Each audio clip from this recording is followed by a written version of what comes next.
So I came across this video the other day by a creator from Canada called Chris Hau. He is a photographer and a videographer, and he put out a video recently saying Instagram is killing your creativity. And the whole idea of this video was basically explaining how photographers are taking photographs just for Instagram now, and they're actually forgetting about the whole world of photography that exists outside of Instagram, and how limiting things can be if you're just focusing on taking photos for Instagram. And I thought about this and I was like, you know what, with music, the same thing can apply. We often reference music to the point that we can't actually complete our own music in studio, and we can't actually find our own sound and our own style. So stick around, let's roll the intro in the meanwhile, and I'll tell you guys a little bit more.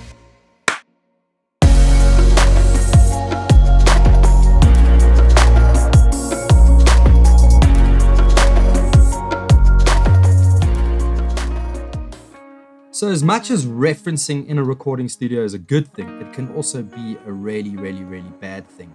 You can end up going around and around and around in circles, trying to sound like someone else, inevitably. And I feel like that's completely problematic because for myself, referencing has never really worked out. Every time I end up referencing too much, I end up going around in circles trying to find the sound that actually doesn't exist within myself as a creator. I was constantly comparing my drum sound or my vocal sound or my bass sound to other records and the overall sound of a song and going, I want my song to sound like that. And that is where I started feeling somewhat demotivated because I could never quite achieve the same thing I was hearing and wanting to hear from recording a song within my own capacity in a studio by myself. So I started thinking about this idea a little bit more over the last couple of days, and I was like, you know, I'm going to share a couple of examples with you guys that can maybe help you break through that creative block that you may be experiencing if you are experiencing it. Some truly magnificent and expert creators don't have the ability to even want to reference things. They just go into studio and they make something that feels like their own, and they come out with the best results, often leading to those artists being the ones who end up on the top of the pile. They get all the downloads, they get all the plays, they find all the playlists, and they make all the charts on radio. I just think that as a creator, you've got to get yourself to a point where your skill set is good enough to make something that's professional and good. So that means apply practice to playing the instruments that you play. Apply practice to your voice techniques, to your voice recording techniques, and that sort of stuff. A couple of years ago, I read an article in Sound on Sound magazine about a producer or engineer that worked with The Weeknd on a song called The Hills. And they were talking about the idea that they got to 42 mixes. Like they did 42 final mixes of the song to get it to the point where it was ready for radio. And I read this article and it somewhat inspired me in a weird way. And I was like, okay, so that's cool. If you don't get it right in the first mix, you've got many, many more opportunities to get it right. So what I found started happening was that I ended up going around in circles and second guessing myself entirely to the point that I couldn't complete mixes in the way that I wanted to. Like I couldn't feel happy about my mixes because they just never sounded like The Hills. You know, the bass, the subs, it never felt like The Hills. And then I realized, you know what, it isn't The Hills. It's a completely different song. It isn't even in the same tempo key, and it's a completely different performer. So why is it that that song is so relevant in my life? Is it because they did 42 mixes and I found that impressive? You know, the attention to detail. Attention to detail is great, but sometimes you have to let a piece of creativity go. Another good example is recording guitars. Recording guitars can be a really, really, really interesting experience. And I find it is the most interesting when we're not referencing other guitar players' guitar sounds. If you know how to mic up a guitar amp, and if you know how to play a guitar really well, and you know how to get a good tone out of a guitar amp, then the best bet would be to mic an amp up. And if you want a grunge sound, get your version of a grunge sound. If you want a slightly more distorted, like rock and roll, heavy rock and roll sound, then get your version of a heavy rock and roll sound. Because if your miking techniques are correct, if your recording techniques are correct, the sound should sound pretty good if you have a good ear for what a guitar amp should sound like naturally. And if you don't, then you probably shouldn't be playing guitar for a living or trying to make a guitar-based record. And you should probably consider consulting someone who may know a little bit more about recording guitars and getting unique guitar sounds. Another example is I've got this P bass in the studio. It's a Fender P bass from the 70s and it's a lovely guitar, but 2 of the strings on the bass are completely worn out and the other 2 are pretty fresh. And this gives this bass a very, very unique sound. And if anyone were to try and reference that bass sound, they probably wouldn't get it, because they're going to have to go and find 2 old sets of strings with 2 new sets of strings and get them to work together. And it's taken a little while for that combination of old strings and new strings to actually work for me. And I love the sound that this bass guitar gives me now. But it is a completely unique thing that I did in studio that no one else that I know of has done, and it's worked out for me. It's allowed me to get a slightly unique bass sound that is my own. And the same thing goes for guitars. You can go around in circles referencing how guitars were panned and what pedals did they use and how did the guitarist play it? Was he sweep picking or was he playing individual notes? Whatever it may be, it can send you in a rabbit hole to the point that you actually aren't happy with your own guitar sound. That is problematic. When you're not happy with the thing that you actually inherently love, you know, that sound that you're used to hearing coming out of your amp in your room or on stage or wherever you use it, then you've lost the essence of making your record at that point in time. Because right now you're trying to create an Yngwie Malmsteen record or a Steve Vai record, and those guys have already done it. They've already made those records. They already have that guitar tone. So what is the point in actually referencing that guitar tone? You can reference how they got to that tone and then create it yourself. But if you go around in circles and you try and recreate a Steve Vai solo or an Yngwie Malmsteen solo on a pop record, it's just going to feel weird. And that scenario has happened to me where I've had guys come into studio to record tracks and they want to put a ridiculous lick on a song where it doesn't work entirely just because they like that lick from another song, but it did not work in the context that we were busy with on that specific day. So that is incredibly problematic. So you don't want to go around in circles listening to 101 records saying, I need that guitar tone on this record. If you need an overdriven guitar, overdrive a guitar, push an amp, and go ahead and record it and make that work. And it's probably at the end, the outcome is probably going to feel a whole lot more like yourself. Jeez, I'm dying of the thirst.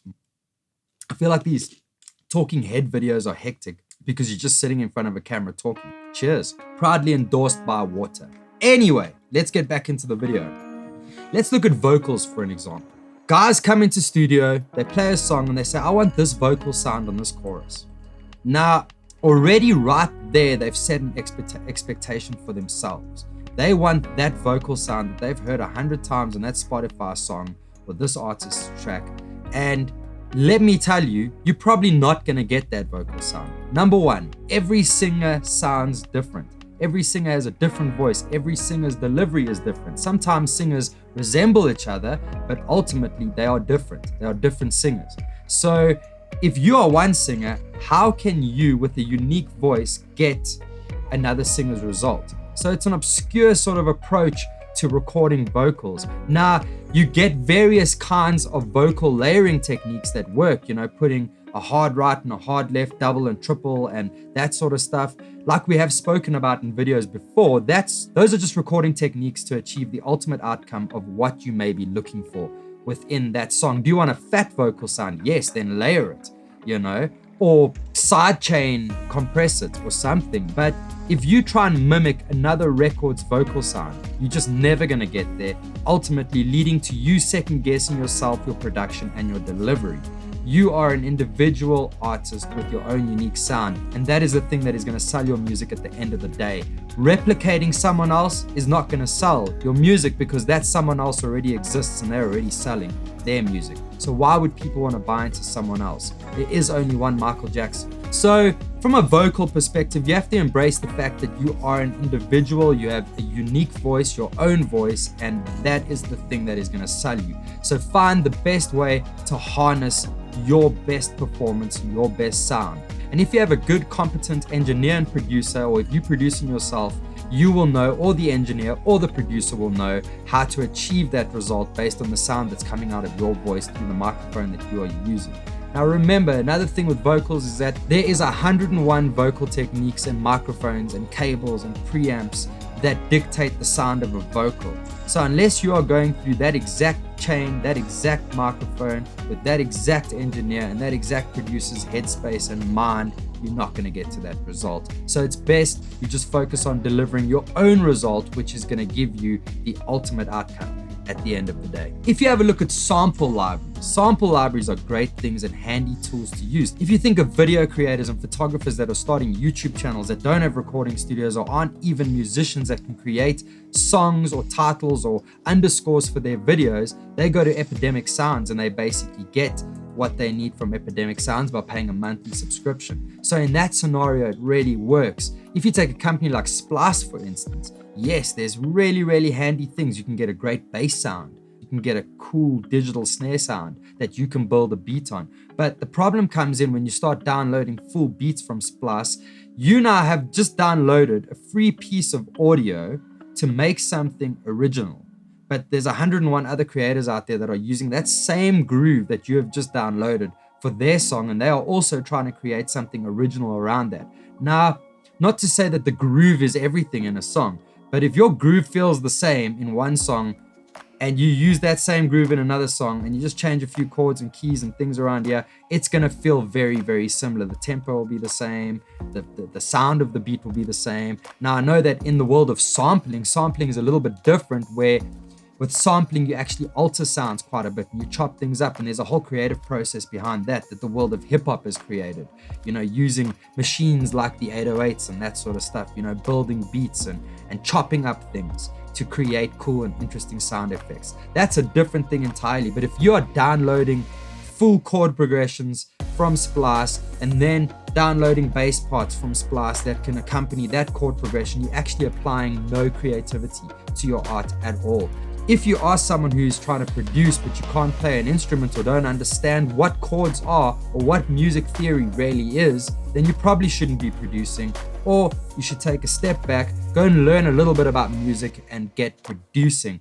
I see a whole bunch of videos on YouTube where guys are talking about all these new programs that set up chord structures for you and basically help you build songs without you having to have much knowledge about chords or music. And that is problematic, because if you get to a point in the production where you need a very specific thing that you're unable to just click and download off the internet, how are you going to get that result? How do you work with a cello player if you don't understand how a cello works? So from a producer's perspective, it is just really great to learn as much as you can about music, instruments, and the sound thereof. If you are a vocalist or an artist that only plays one instrument, that doesn't maybe produce your own stuff, invest in a producer that can actually help you achieve the goal, the outcome that you are trying to hear at the end of the day. And I think that is probably the best route to creating the most original piece of content you can make in an audio realm. Spotify has millions and millions and millions of songs on it. Apple Music, all these DSP streaming servers, they have millions of songs with creators that have already made things that exist. So when you get into a studio, close the doors, try and create something that is entirely your own. Don't listen to a Jack Johnson record. Don't listen to a record from The Weeknd. Don't listen to a new Jay-Z record or a new Pharrell Williams record and try and recreate what these guys have done.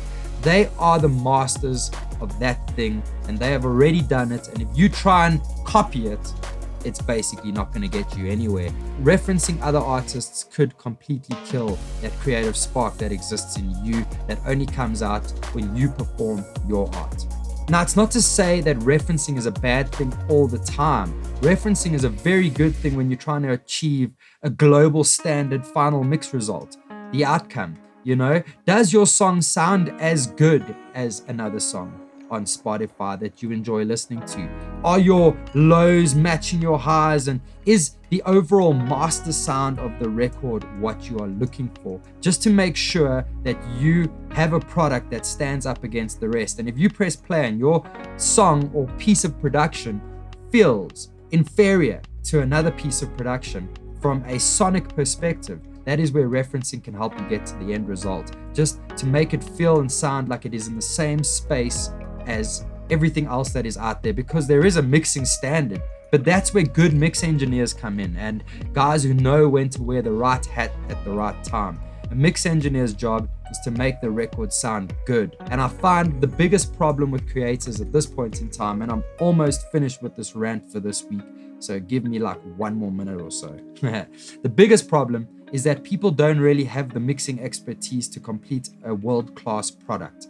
And that is the biggest downfall. When you can take a little bit of budget out of your back pocket, give it to someone who does have that expertise, and allow the collaboration to take place.